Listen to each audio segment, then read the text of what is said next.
pas de championnat, ou en tout cas pas le championnat actuel. On va surtout parler nostalgie, on va parler vintage avec un invité de marque, c'est monsieur Eddy, alias Eddy pour rencontre. Bonsoir tout le monde.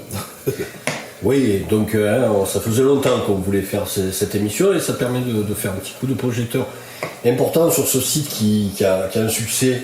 Tu vas nous rappeler combien d'abonnés tu as? Oh, il y a quoi 3400 abonnés et puis 3400, je sais pas comment on dit, likers à peu près. Ouais. Donc voilà quoi. Donc c'est un site important, on va un peu... C'était important de faire un focus sur ça parce qu'il y a plein de choses à dire et notamment comment ça s'est... Comment le début, comment ça s'est... L'historique et puis voir un peu tout ce que tu as fait déjà. Et il y a eu déjà de grands noms, il n'en reste plus énormément au point de vue nom, avec un grand N à faire et les projets et etc. Donc il y a beaucoup à dire et on sait que c'est une page qui est très suivie et très appréciée car on est supporter du Sporting.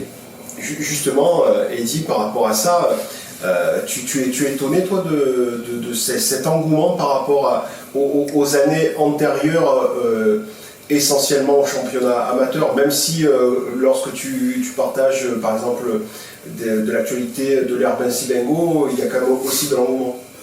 Ben oui, enfin, étonné non, parce qu'en fait les gens ça fait longtemps qu'ils sont sevrés de foot à Toulon. Et malheureusement, on est obligé de regarder derrière pour voir, pour se rappeler des bons souvenirs, même s'il y a encore 2 ou 3 ans, on a vécu, ou 1 an ou 2, on a vécu des bons souvenirs avec la montagne nationale, mais les gens, voilà, ça fait partie, comme la vie en général, c'était mieux avant. Donc les gens sont, voilà, ils y vont volontiers rechercher dans leurs souvenirs, ça leur rappelle sûrement leur jeunesse et tout ça. Donc, étonné, non. Non, pas vraiment. Tu peux nous expliquer un petit peu la genèse, comment tu te retrouves à la tête de cette page Facebook? En fait, ça est né en même temps que le mouvement Azuréor. 2013. Ouais, quand il y a eu un énième dépôt de bilan et avant que Claude Joy reprenne le club, on s'est retrouvé avec Anthony sans Maradona pour les intimes. On s'est retrouvé une terrasse d'un bistrot en se demandant merde. On savait pas dans quelle division on allait repartir, si on allait repartir, en se disant, tiens, on était tous les deux, en se disant, qu'est-ce qu'on pourrait faire pour éviter que ça meure comme ça à petit feu dans l'anonymat le plus complet. Et puis on s'est dit, on va créer un mouvement qui s'appelait le mouvement Azuréor, et puis avec diverses tâches. Il y en avait un, c'était l'actionnariat populaire, donc c'était quelque chose d'assez politique. Avec une association des supporters nationaux français pour voir ce qu'on pourrait faire éventuellement. Et puis il y avait plein de choses. Et puis l'autre, c'était de se dire merde, il y a un passé, il faut pas que ça parte comme ça parce que ça serait bête quoi. Donc on va essayer de créer quelque chose. Et puis avec Facebook, c'était facile. De suite, on a pensé à quelque chose comme le musée du Sporting. Et puis, puis voilà, c'est parti de là. Il y avait quelqu'un comme Lucho, pareil, connu dans le monde des tribunes toulonnaises, qui avait déjà pas mal de photos, de choses comme ça. Donc je suis allé le voir et il m'a volontiers tout passé. Et puis c'est parti comme ça. D'ailleurs, alors justement, donc il y a ce début, c'est de suite, parce que finalement ça arrive un peu au hasard, quelque part. C'était pas une idée première. Mais en fait, je pensais. Non, mais c'était. Oui, ça arrive comme ça, mais je pensais pas que ça allait prendre cette ampleur-là, quoi, en fait.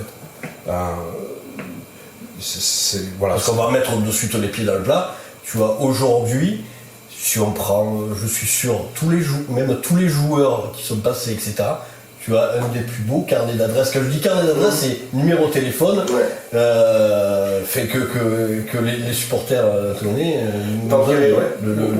Mais c'est assez énorme. C'est pour ça que je dis, ça fait 7-8 ans, 9 ans maintenant. Et rétrospectivement, c'est impressionnant parce qu'en fait, je me fais le porte-voix, le porte-parole de plein de monde. Et je vais dans toutes les générations, même celles où j'étais même pas né, quoi. Enfin, loin d'être. D'ailleurs, 83, 85 ans. Et beaucoup en ce moment, et bon, t'en avais fait déjà, mais un peu de plus en plus, j'ai l'impression que tu t'es. Oui, parce que en fait, quand vous voyez quelqu'un, le dernier c'est M. Borowski, ben, cette personne-là côtoie encore des personnes avec qui il a joué. Donc, à la fin, quand on discute, ben, lui, il me donne des numéros de téléphone, donc ben, je contacte, et puis voilà, en fait, c'est parti comme ça, les numéros de téléphone, c'est des joueurs que j'ai au téléphone qui me donnent les numéros des gens qui sont restés en contact, et puis ça part comme ça, et c'est les boules de neige. Et au jour d'aujourd'hui, ben, oui, il y a plein de numéros de téléphone, et puis j'ai encore de quoi assurer quelques entretiens, interviews serait prétentieux, mais quelques entretiens.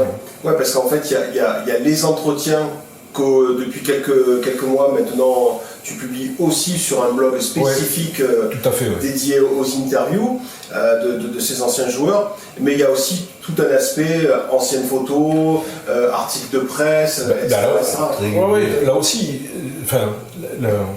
l'ADN de ce musée-là, virtuel, c'est que il est alimenté par les gens qui nous regardent ce soir et par les gens qui lisent la page.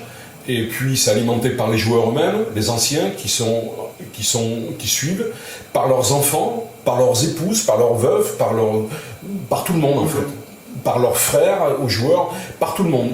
Donc en fait, au jour d'aujourd'hui, j'ai plein de documents qui m'arrivent de toutes les époques, parce que ça va de fin 1950 jusqu'à pratiquement la création du club, jusqu'à aujourd'hui, même si au jour d'aujourd'hui c'est moins compliqué de trouver des documents, mais voilà, il est interactif, et d'ailleurs il a de raison d'être que s'il est interactif, parce que sinon ça n'a aucun intérêt. Oui, parce que cette interactivité, elle existe parce que tu prends du temps à consacrer à ces anciens joueurs, mais tu prends aussi du temps avec des supporters qui, comme nous, ont une certaine forme de nostalgie aussi, avec qui tu corresponds. Oui, et puis oui, voilà, il y a des joueurs, et puis je vous dis, moi maintenant j'ai plein de documents chez moi dans un disque dur, et je m'aperçois là dernièrement, il y a Monsieur Haddad, dont le père a joué au Sporting, son père est décédé, très peu de documents, donc je vais chercher dans ma banque de données à moi, et voilà, on échange avec lui, je lui donne,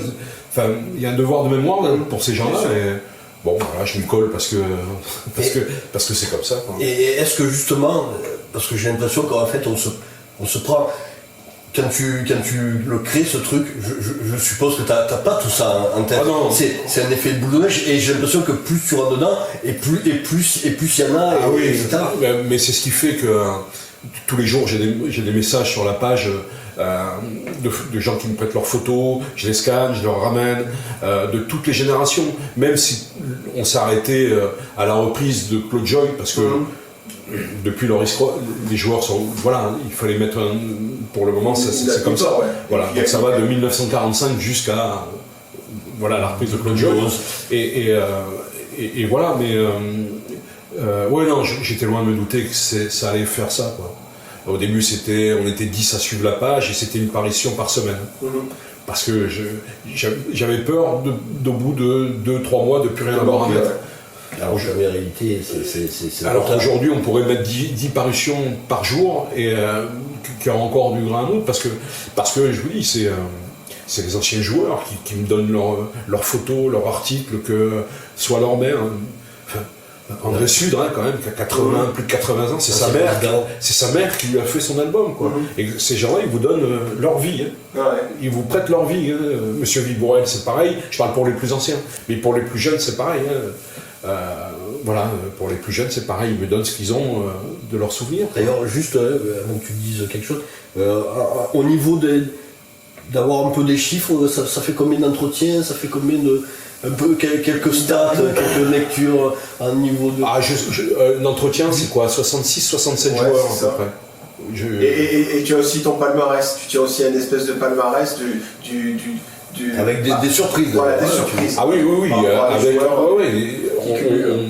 Il y a celui qui a battu tous les records d'audience, c'est Eric Vicente, que je salue, ou ses enfants. Mais qui est... voilà, après... alors que, pareil, je te coupe, t'as fait écrire comme Courbis, Paganelli, De Ionis, Comboiré, Dutraz, bon, enfin, il t'en manque pas beaucoup, encore une fois, des joueurs de renom, et donc qu'un joueur comme ça arrive du chart. Ouais, parce que lui, quand on lit, voilà, c'est un gars d'ici, quoi, j'allais dire. Et puis les gens s'identifiaient complètement à ces gens. De toute façon, les gens s'identifiaient aux joueurs. Pour ça aussi que le musée a vachement de succès.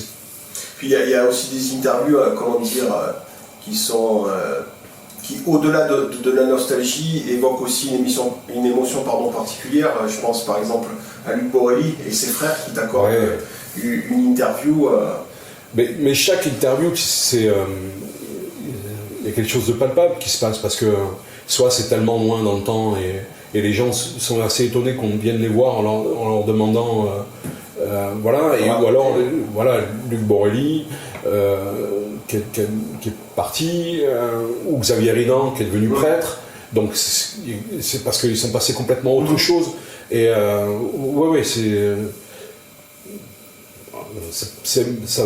c'est émouvant, ça peut être vachement émouvant aussi. Et là, parmi tous les je me souviens parce que on en parle souvent de cette page et puis de notre passion du sporting. Et je me souviens que par exemple, quand tu as fait Roland Courbis, t'emmenais pas large. Non, il y a des gens avec qui vous n'emmenez pas large. Roland Courbis, vous l'avez au téléphone, vous n'avez qu'une peur, c'est qu'il raccroche, et on pose une question, après on se tait. On écoute. Ouais, et puis déjà, c'est déjà bien qu'il décroche. Mais il n'y a pas que lui, Pascal Duprat aussi, c'est un monsieur. Et généralement, Antoine Comboiré, ces gens-là ne sont pas à l'image qu'on... Parce qu'ils sont encore actifs, ces gens-là. Franck Passy, mais il y a des gens quand même, Pascal Duprat et Comboiré, quand ils parlent à la télé, on se dit, bon...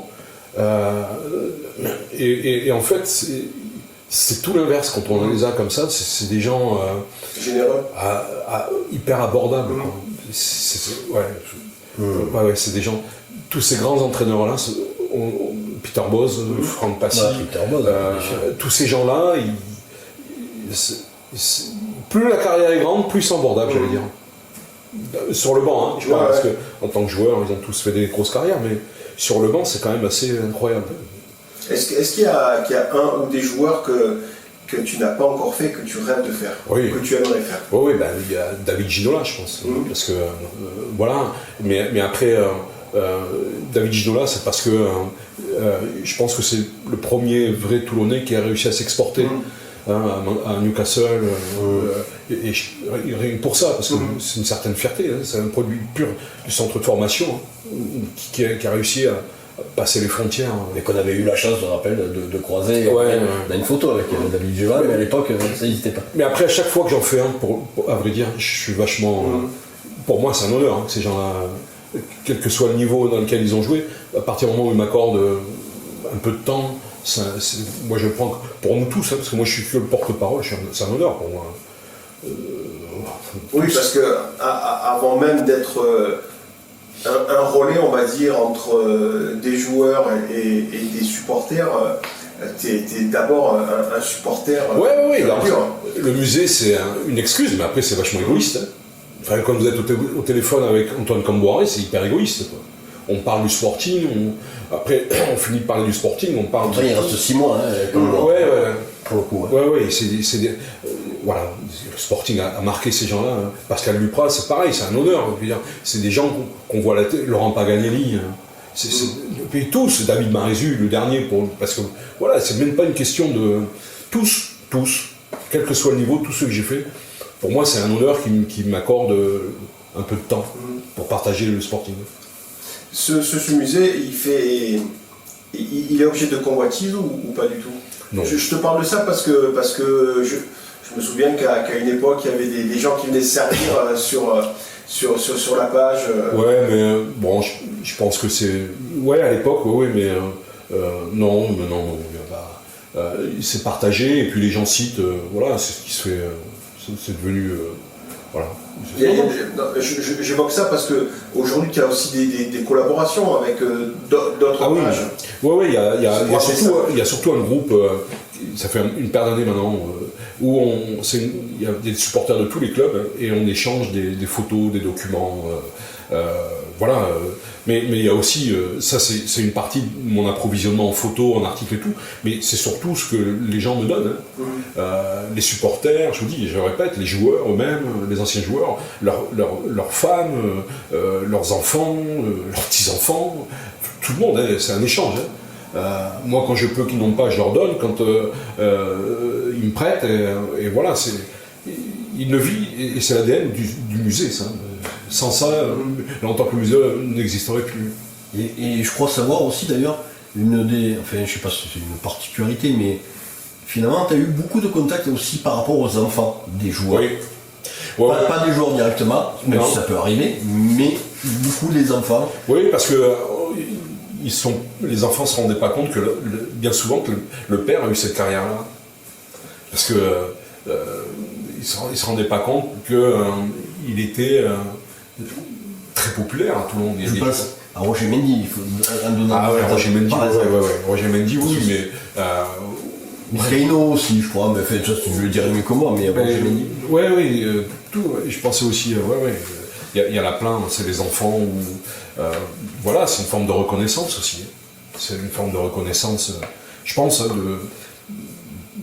d'ailleurs, on le voit, hein, à chaque fois qu'on met une photo d'un joueur, quelle que soit la période, là aussi, il y a le spectre des gens qui suivent le sport, le musée est assez large, hein, quand même, parce que le joueur ait 85 ans ou qu'il ait 40 ans, il y a autant de monde qui se souvient d'eux, d'ailleurs. Hein. C'est incroyable, quand même. C'est incroyable. Mais bon, c'est bien. Ça prouve bien que ce club, il a une véritable histoire. Ah oui, oui.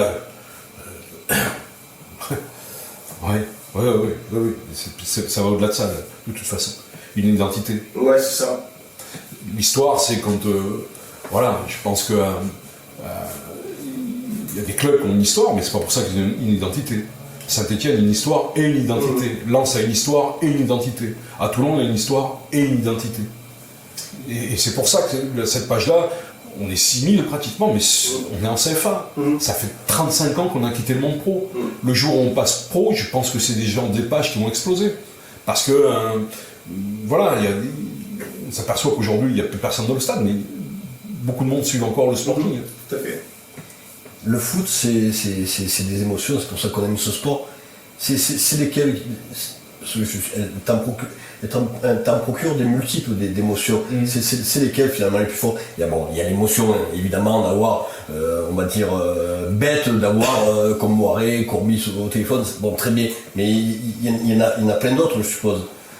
D'émotions, de satisfaction, de se dire des belles histoires, justement par rapport aux enfants, des mots touchants, parce que tu mets un petit coup de projecteur malgré tout, hein, même si c'est pas, on passe pas sur TF1, mais c'est un petit coup de projecteur qui doit amener justement des émotions chez les gens, et toi qui dois... c'est pas une histoire d'émotion, ma plus grosse satisfaction, et Dieu sait que ça me prend du temps maintenant, c'est de voir que cette page-là est suivie. Je ne veux pas dire ma page, parce que c'est la page à tout le monde qu'elle est suivie, mais qu'en fait, qu'elle soit suivie, qu'elle soit interactive, et qu'en fait, c'est les commentaires des gens, quoi. Je veux dire, chacun, il trouve quelque chose, une photo, un article, n'importe quoi. Et moi, c'est ma satisfaction. L'émotion, c'est de voir ça. En fait, moi, je suis que le porte-parole de ça. Et que le gars qui vient au milieu de tout ça, essayer de distribuer un peu de choses. Voilà, moi, c'est ma satisfaction personnelle. Voilà. Après, voilà, c'est tout. Est-ce qu'on peut... on peut juste évoquer... pas évoquer, sans dire le nom, mais... Les prochaines semaines, qu'est-ce qu'il va y avoir? Je crois qu'il y a un gros poisson qui va sortir. Pour Noël. Pour la Noël, avec des petits teasers faits par Nico de Rascas TV. On a réussi à avoir quelqu'un qu'on court après depuis quelques années déjà. Et voilà, c'est fait, c'est dans la boîte, c'est prêt à apparaître. Donc pour les fêtes de fin d'année. Donc il ne reste plus beaucoup. Et sinon... c'est au feeling, hein. De toute façon, tout ça, c'est spécialement calculé. Opportunité. Ouais, c'est tout ça. Il n'y a pas de. Voilà. Pas de calcul. Non, il n'y a pas de calcul. On essaye de faire un entretien parce que je pense que c'est le fil rouge du musée quand même. Un entretien par mois. Et voilà. Même si je perçois un peu plus de, justement, alors ancienne génération, 60, 70. Ouais, parce que. Le gros, je sais pas si tu l'as fait d'ailleurs. Non, le dernier me trompe. Non, Monsieur Borowski. le gros, il a des petits pépins de santé, il faut vite qu'il rétablisse et je vais le contacter. Non, il y a des gens comme, j'ai eu leurs coordonnées pour les plus vieux, Guy Van Sam, Robinet, Jean-Pierre Hugon, tous ces gens-là, donc ouais, on va faire rapidement ça et voilà, parce que c'est un sporting aussi, celui-ci. C'est des gens qui ont aussi monté, qui sont montés de seconde en première division, parce que on est monté 2 fois, 63, 64 et 59, 60. Donc voilà, ouais. Et c'est un autre foot, hein. C'est peut-être le foot dans celui que je me reconnais le plus, moi. Le foot un peu, entre guillemets, identitaire de la ville, du club où on jouait, où c'était pas gangréné par l'argent, et pas comme ça, où les gens restaient au club parce que ils avaient eu d'autres opportunités, mais voilà, c'était comme ça, on restait à Toulon. D'ailleurs, ça me fait penser que, parce que tu me demandes de superviser les interviews chaque fois, c'est vrai que moi, et on se le dit souvent, ce qui est vraiment un fil conducteur dans ces années Sporting, c'est chaque fois ce qui ressort, c'est on a vécu une aventure humaine, on était des amis, on était des potes avant d'être des footballeurs, etc. Il y a vraiment quelque chose presque de familial. Ça va au-delà de ça, parce que même dans les années 90 où il y avait quand même cette notion d'argent, les dernières années de D1, il y avait quand même des notions d'argent. Il y avait Canal+, déjà, il y avait tout ce qu'on voulait. Mais on parlait d'Antoine Comboire et de Miguel Pineda, de gens comme ça. Tout le monde est parrain des enfants et voilà. En plus, bon, peut-être les galères financières qui ont fait que les gens ou des joueurs qui sont de passage mais que leur enfant est né ici. Ça fait une attache particulière. Oui, et puis je pense que voilà, le fils à Roger Mendy, Roland avec 2 L, pour Courbis. Donc c'était un club familial d'ailleurs. Ils le disent. C'était Peter Bosz, John Lammers, tous ces gens-là. Ils disent. Ils sont arrivés, ils allaient dormir chez quelqu'un. Ils se pas l'hôtel, rien du tout, ils allaient chez un joueur. Et c'est pour ça que Toulon a perduré, et puis les gens dans les tribunes le ressentaient. Ça. C'est pour ça que ces gens-là font partie de l'histoire du club. Les gens le ressentaient, c'était un autre foot. Ils arrivent au mois de décembre. Quand je vois Antoine Comboire qui est parti au mois de décembre, il l'a subi, ça. Au jour d'aujourd'hui, les joueurs qui ne sont pas titulaires, au mois de septembre, octobre, ils sont partis. Donc, c'est un autre foot, c'est celui qui me correspond. Sur le fait, est-ce que maintenant, il y a tout ça, et ça représente des rencontres, beaucoup de discussions, beaucoup d'interactions, beaucoup d'émotions de part et d'autre pour les lecteurs, pour les gens qui sont interviewés, pour plein de choses. Est-ce que peut-être pas la dernière étape, mais est-ce que quelque chose de plus palpable, quelque chose de plus... pas une forme d'aboutissement moi, ce que j'aimerais, en fait, je m'aperçois que tout le monde vit... Parce que tout ce que ça a brassé, c'est déjà bien, mais peut-être que l'essai n'est pas totalement transformé quelque part. Non, moi j'aimerais bien dépasser le côté virtuel. Ouais. J'aimerais bien que tous ces gens-là, moi je parle de M. Villebourel, André Sudre, M. Borowski, regrouper tous ces gens-là dans un endroit avec, lancer les invites, après, suivant leur disponibilité, les John Lammers, Peter Bosz, et même les derniers qu'on a fait, Fred Mérieux, Patrick Revel, de toutes les générations. Il y a 65 joueurs, plus tous les autres que j'ai pas eu le temps de faire, mais dont j'ai les coordonnées, et puis se retrouver dans un endroit, que ce soit leur moment à eux. Voilà. Avec mes partenaires de Rascas TV. Voilà, ça j'aimerais bien mettre ça sur pied. Alors, si les gens qui nous regardent, il y a des gens qui veulent me filer un coup de main, toutes les aides seraient les bienvenues, telles qu'elles soient. Et voilà, fêter ces joueurs-là, déjà entre eux, et puis voilà, quoi. Plutôt qu'ils vivent chacun leur sporting chez eux, pour une fois, qu'ils fédérer tout ça, et ça pourrait être sympa. Un petit peu à l'image de ce qu'avaient été les 70 ans du Sporting, ou tu vois les choses différemment? Les 70 ans du Sporting, il y avait une assise financière, il y avait des choses comme ça, qu'il n'y a pas là. Moi, je suis seul.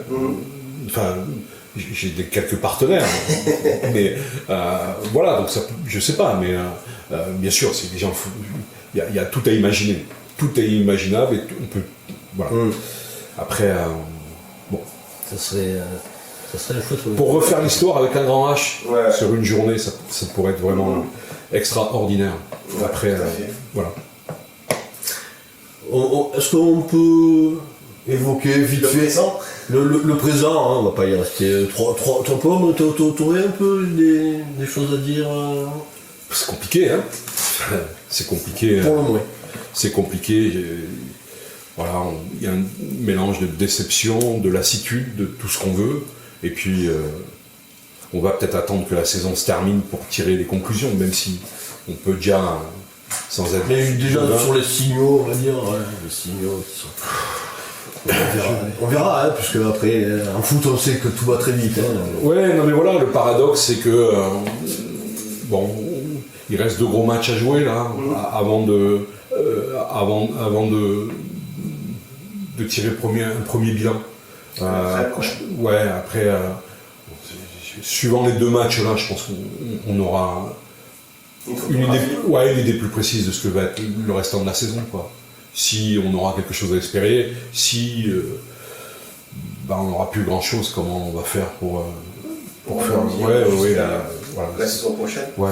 D'ailleurs, Jean Tigana, c'est quelqu'un que tu as abordé pour l'interview. Je l'ai appelé une fois, il devait me rappeler. Et... Tu attends. Voilà. Mais après, il y a des gens que j'ai jamais eu, puis ils m'ont appelé. Hein. Antoine Camboiré, Pascal Duprat, c'était celui de Roland Courbis.